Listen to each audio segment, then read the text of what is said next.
అభివృద్ధి సంక్షేమమే లక్ష్యంగా 2024-25 పూర్తి స్థాయి బడ్జెట్ ప్రవేశపెట్టింది తెలంగాణ సర్కార్. 2,91,000 కోట్లతో రాష్ట్ర బడ్జెట్ను అసెంబ్లీలో ప్రవేశపెట్టారు డిప్యూటీ సీఎం ఆర్థిక మంత్రి భట్టి విక్రమార్క. మూలధన వ్యయం 33,487 కోట్లు కాగా పన్ను ఆదాయం 1,38,000 కోట్లుగా ప్రకటించారు. 6 గ్యారంటీలే లక్ష్యంగా బడ్జెట్లో కీలక కేటాయింపులు చేసింది సర్కార్. తెలంగాణ రాష్ట్రం ఏర్పడిన తర్వాత గత దశాబ్ద కాలంలో రాష్ట్ర పురోభివృద్ధి ఆశించిన మేరకు జరగలేదు. తెలంగాణ రాష్ట్రాన్ని బంగారు తెలంగాణగా మారుస్తామని ఒట్టి ఉత్తర కుమార ప్రగల్భాలు పలికిన గత ప్రభుత్వ పాలకులు అన్ని రంగాల్లో పూర్తిగా వైఫల్యం చెందారు. పురోభివృద్ధి అటుంచి రాష్ట్ర ప్రజల సంక్షేమం సన్నగిల్లింది, అభివృద్ధి అడుగంటింది, రాష్ట్రం అప్పుల పాలైంది.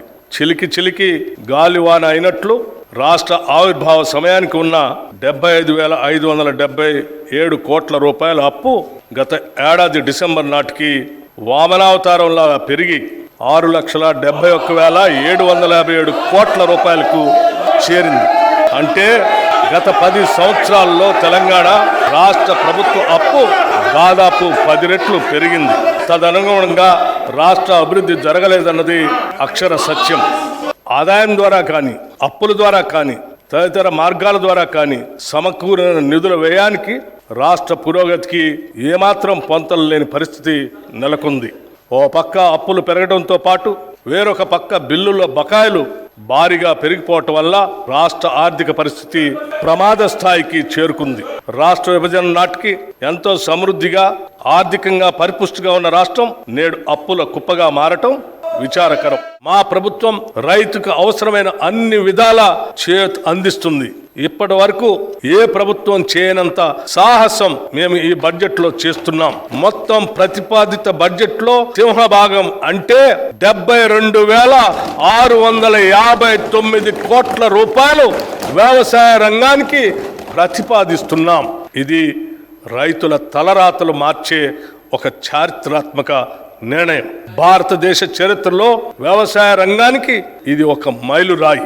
హార్టికల్చర్ ఆయిల్ పామ్ సాగు తెలంగాణలో 12.12 లక్షల ఎకరాల్లో, ఉద్యాన పంటల సాగు ద్వారా 53.06 లక్షల మెట్రిక్ టన్నుల ఉత్పత్తి జరుగుతూ ఉంది. రాష్ట్రంలో ఆయిల్ పామ్ సాగును ప్రోత్సహించేందుకు ఆయిల్ పామ్ సాగు రైతులకి అవసరమైన సహాయం అందిస్తాం. 2024-25లో రాష్ట్రంలో 1,00,000 ఎకరాల ఆయిల్ పామ్ సాగు చేసేలాగా లక్ష్యంగా పెట్టుకున్నాం. నాణ్యమైన విత్తనాలు లభిస్తేనే రైతుకు సరైన దిగుబడి వస్తుంది. గత ప్రభుత్వ పాలనలో రాష్ట్ర రైతాంగం నకిలీ విత్తనాల వల్ల పూర్తిగా నష్టపోయారు. రైతాంగం అప్పులు తెచ్చి పెట్టిన పెట్టుబడి నకిలీ విత్తనాల కారణంగా మొత్తం వృధా అవుతుంది. మా ప్రభుత్వం నకిలీ విత్తనాలను అరికట్టేందుకు కృత నిశ్చయంతో ఉంది.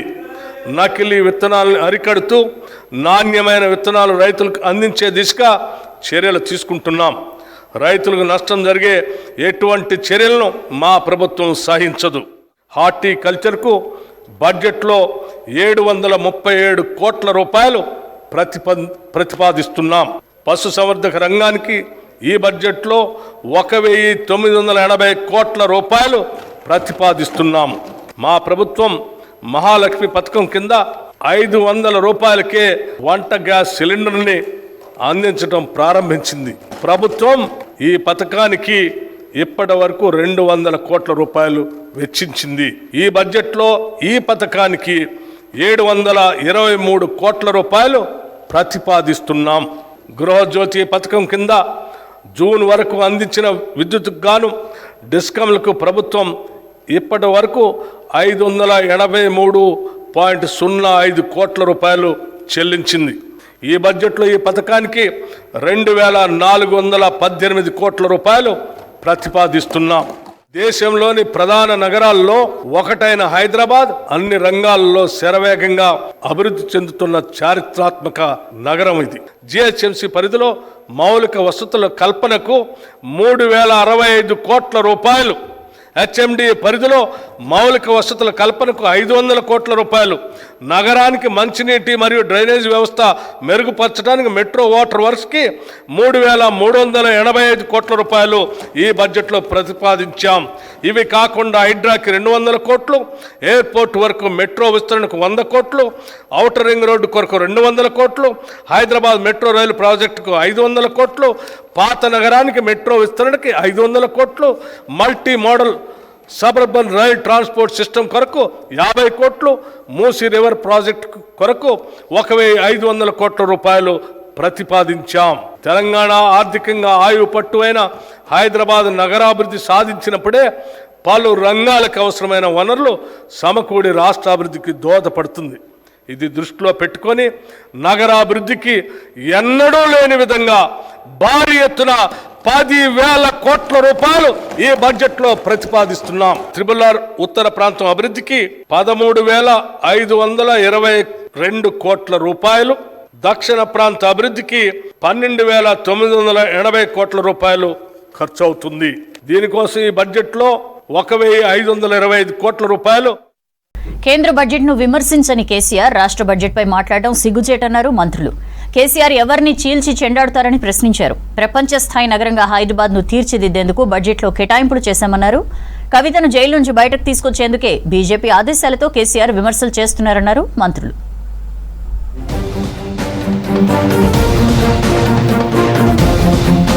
కేసీఆర్ విమర్శలపై కౌంటర్ ఇచ్చారు డిప్యూటీ సీఎం భట్టి విక్రమార్క. కేసీఆర్ పూర్తిగా బడ్జెట్ వినకుండానే వెళ్లిపోయారని మండిపడ్డారు. ఢిల్లీలో బీజేపీ నేతల ఆదేశాలతో రాష్ట్ర బడ్జెట్ ను కేసీఆర్ విమర్శిస్తున్నారని ఆరోపించారు. కేంద్రం నుంచి హక్కుగా రావాల్సిన నిధుల కోసం నిన్న అసెంబ్లీలో పెట్టిన చర్చకు కేసీఆర్ హడావిడిగా వస్తే బాగుండేదని చెప్పారు. గత సర్కార్ దళిత బంధుకు బడ్జెట్ లో 17,000 కోట్లు పెట్టి పైసా ఖర్చు చేయలేదని విమర్శించారు. బడ్జెట్ పై విమర్శించే హక్కు కేసీఆర్ కు లేదన్నారు భట్టి విక్రమార్క.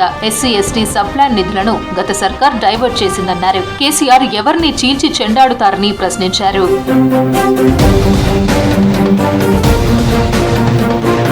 హైదరాబాద్ ను ప్రపంచ స్థాయిలో తీర్చిదిద్దేందుకు బడ్జెట్ లో కేటాయింపులు చేశామన్నారు మంత్రి ఉత్తమ్ కుమార్ రెడ్డి. సవాళ్లను ఎదుర్కొంటూ కీలకమైన కేటాయింపులు చేశామన్నారు. ఈ బడ్జెట్ పూర్తిగా అభివృద్ధి ఎజెండాతో రూపొందిందని చెప్పారు. మూసీ నది ప్రక్షాళనకు కేటాయింపులు చేశామని చెప్పారు ఉత్తమ్.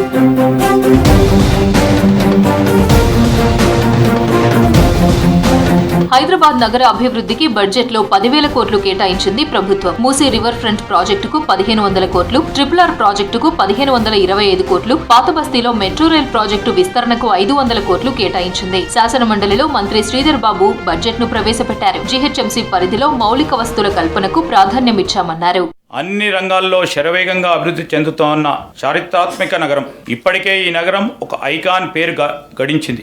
ఈ నగరాభివృద్ధికి విశేషంగా కృషి చేసిన గత కాంగ్రెస్ ప్రభుత్వ సేవలను మనం మర్చిపోలేం. ఇంతటి ఘన చరిత్ర కలిగిన నగరం యొక్క పారిశుద్ధ, మురుగునీటి, త్రాగునీటి వ్యవస్థలు గత 10 ఏళ్లుగా అత్యంత నిర్లక్ష్యానికి అయ్యాయి. మీరైన కాలుష్యంతో మూసీ, హుసేన్ సాగర్లు విషతుల్యం అయ్యాయి. మురికి నీటి కాలువల నిర్వహణ లోపంతో మాజీ సీఎం కేసీఆర్ రాష్ట్ర బడ్జెట్ కంటే కేంద్ర బడ్జెట్ పై మాట్లాడితే బాగుండేదన్నారు మంత్రి పొన్నం ప్రభాకర్. మానేరు డ్యాం పరిశీలనకు వెళ్లిన బీఆర్ఎస్ నేతలు కాళేశ్వరం ద్వారా కరీంనగర్ కు ఎన్ని టీఎంసీల నీళ్లిచ్చారో చెప్పాలని డిమాండ్ చేశారు. వర్షాకాలం కాబట్టి ప్రాజెక్టుల్లోకి నీళ్లు వస్తున్నాయని, కానీ గతంలో కాళేశ్వరంతోనే నీళ్లిచ్చామని కలరింగ్ ఇచ్చారని విమర్శించారు. 10 ఏళ్ల బీఆర్ఎస్ పాలనపై చర్చకు సిద్ధమా అని సవాల్ విసిరారు మంత్రి. గౌరవ టీఆర్ఎస్ ప్రజా ప్రతినిధులు కొంతమంది మా జిల్లాలో ఉన్నటువంటి మిడ్ మానేరు ప్రాజెక్టు సందర్శనకు పోతా ఉన్నారు.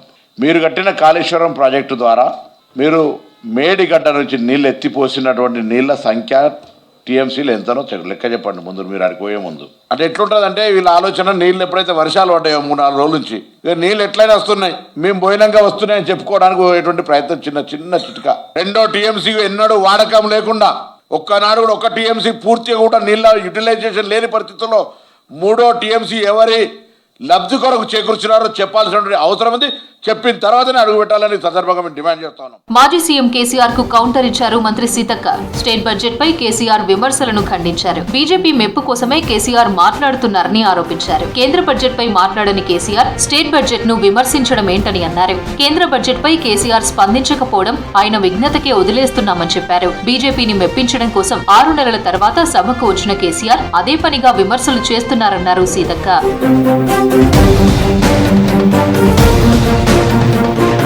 ఇది ప్రజల విశ్వాసాన్ని నిలబెట్టుకునే బడ్జెట్ అని అన్నారు మంత్రి పొంగులేటి శ్రీనివాసరెడ్డి. కేసీఆర్ కు కనువిప్పు కలిగే బడ్జెట్ అని అన్నారు. రాష్ట్ర ప్రజలు కోరుకున్న విధంగా బడ్జెట్ పెట్టామని చెప్పారు. 6 గ్యారెంటీలను అమలు చేసేలా బడ్జెట్ కేటాయింపులు చేశామన్నారు. రాష్ట్రాన్ని ఆర్థికంగా బీఆర్ఎస్ చిన్నాభిన్నం చేసిందని గాడిలో పెట్టే ప్రయత్నం చేస్తున్నామన్నారు. రైతు సంక్షేమం కోసం కాంగ్రెస్ ప్రభుత్వం చిత్తశుద్దితో పనిచేస్తోందన్నారు మంత్రి జూపల్లి కృష్ణారావు. నాగర్ కర్నూలు జిల్లా కేఎల్ఐ 3వ లిఫ్ట్ గుడిపల్లి గట్టు రిజర్వాయర్ నుంచి సాగునీటిని విడుదల చేశారు. గుడిపల్లి గట్టు రిజర్వాయర్ కింద 4,50,000 ఎకరాలకు సాగునీరు అందుతుందన్నారు. మహాత్మా గాంధీ కల్వకుర్తి ఎత్తిపోతల ప్రాజెక్టు కింద అదనపు రిజర్వాయర్లు నిర్మించి ప్రతి ఎకరాకు సాగునీరు అందిస్తామన్నారు జూపల్లి. గడిచిన 10 సంవత్సరాల కాలంలో కూడా ఎన్ని సందర్భాలు ఇచ్చినా ఈ రిజర్వాయర్స్ చేయలేదు.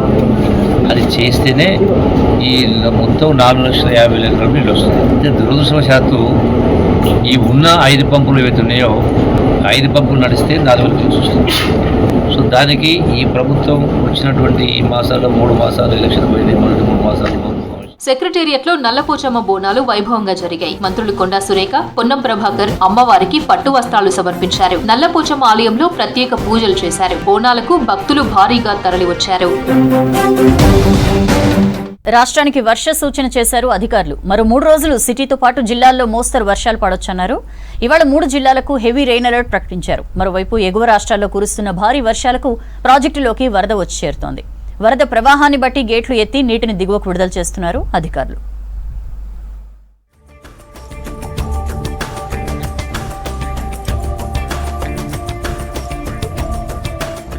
జార్ఖండ్ పరిసర ప్రాంతాల్లో ఉపరితల ఆవర్తనం ఏర్పడిందన్నారు వాతావరణ శాఖ అధికారులు. సముద్ర మట్టానికి 7.6 కిలోమీటర్ల ఎత్తులో ఆవర్తనం ఉందన్నారు. నైరుతి రుతుపవనాలు చురుగ్గా కదులుతున్నాయని చెప్పారు.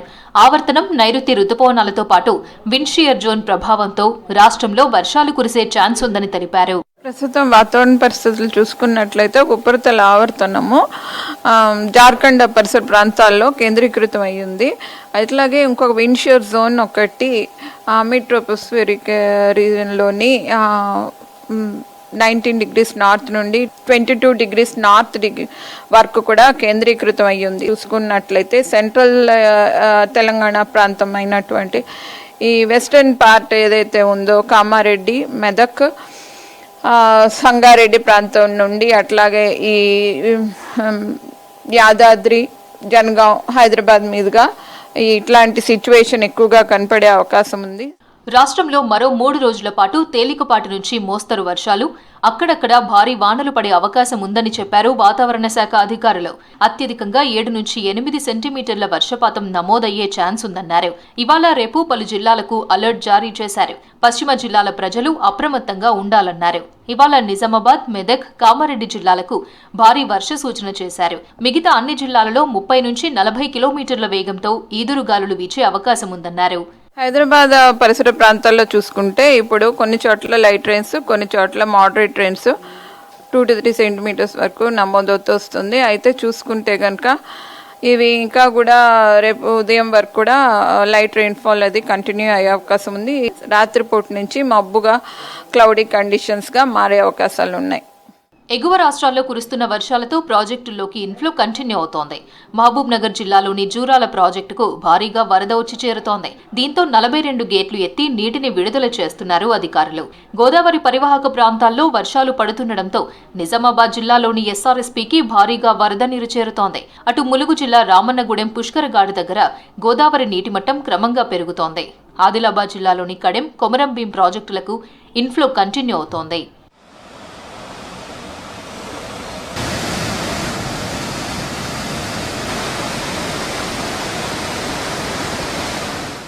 రాష్ట్రంలో ముసురు వానలు పడుతున్నాయి. హైదరాబాద్ సహా పలు జిల్లాల్లో వానలు పడుతున్నాయి. గ్రేటర్లో నిన్నటి నుంచి మోస్తరు వర్షం కురుస్తోంది.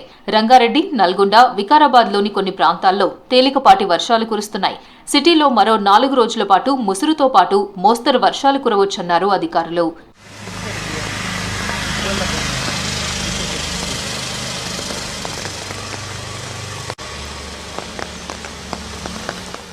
ఉమ్మడి కరీంనగర్ జిల్లాలో 2-3 రోజులుగా చిరుజల్లులతో కూడిన వర్షాలు కురుస్తున్నాయి. ఎడతెరిపి లేకుండా కురుస్తున్న వానలకు చిన్నపాటి చెరువులు, కుంటలు నిండుతున్నాయి. ప్రాజెక్టుల్లోకి మాత్రం రైతులు ఆశించినంతగా వరద నీరు రావడం లేదు. ఉమ్మడి నిజామాబాద్ జిల్లాలోనూ విస్తారంగా వానలు కురుస్తున్నాయి. భారీ వర్షాలకు వాగులు, వంకలు పొంగి పొర్లుతున్నాయి. పలుచోట్ల చెరువులు అలుగులు పారుతున్నాయి. పెద్దపల్లి జిల్లాలో వర్షాలతో బొగ్గు ఉత్పత్తికి అంతరాయం ఏర్పడింది.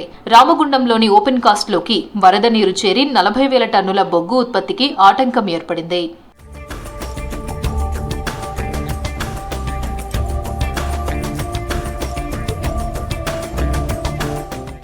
నగరంలో వర్షాలు కురిసే ఛాన్స్ ఉందన్న వాతావరణ శాఖ సూచనతో జీహెచ్ఎంసీ, ఎన్డీఆర్ఎఫ్ సిబ్బంది, ట్రాఫిక్ పోలీసులు అలర్ట్ అయ్యారు. రోడ్లపై వాటర్ నిలవకుండా, ట్రాఫిక్ సమస్యలు తలెత్తకుండా చర్యలు తీసుకుంటున్నారు. నీట్ యూజీ ఎగ్జామ్ తుది ఫలితాలు విడుదలయ్యాయి. సవరించిన ఫలితాలను నేషనల్ టెస్టింగ్ ఏజెన్సీ రిలీజ్ చేసింది. ఫిజిక్స్లో ప్రశ్నకు కాంపెన్సేటరీ మార్క్ తొలగించిన తర్వాత కొత్త ర్యాంకులు వెల్లడించింది. నీట్ యూజీ ఎగ్జామ్ మళ్లా నిర్వహించాల్సిన అవసరం లేదని సుప్రీంకోర్టు తేల్చింది. దీంతో రివైజ్డ్ ఫలితాలను వెల్లడించింది ఎన్టీఏ.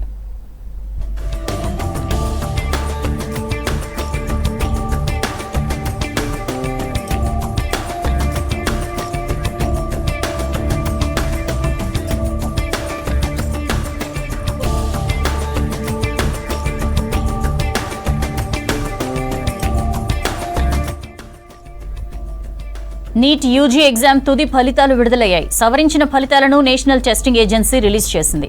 ఫిజిక్స్లో ప్రశ్నకు కాంపెన్సేటరీ మార్క్ తొలగించిన తర్వాత కొత్త ర్యాంకులు వెల్లడించింది. నీట్ యూజీ ఎగ్జామ్ మళ్లీ నిర్వహించాల్సిన అవసరం లేదని సుప్రీంకోర్టు తేల్చింది. దీంతో రివైజ్డ్ ఫలితాలు వెల్లడించింది ఎన్టీఏ.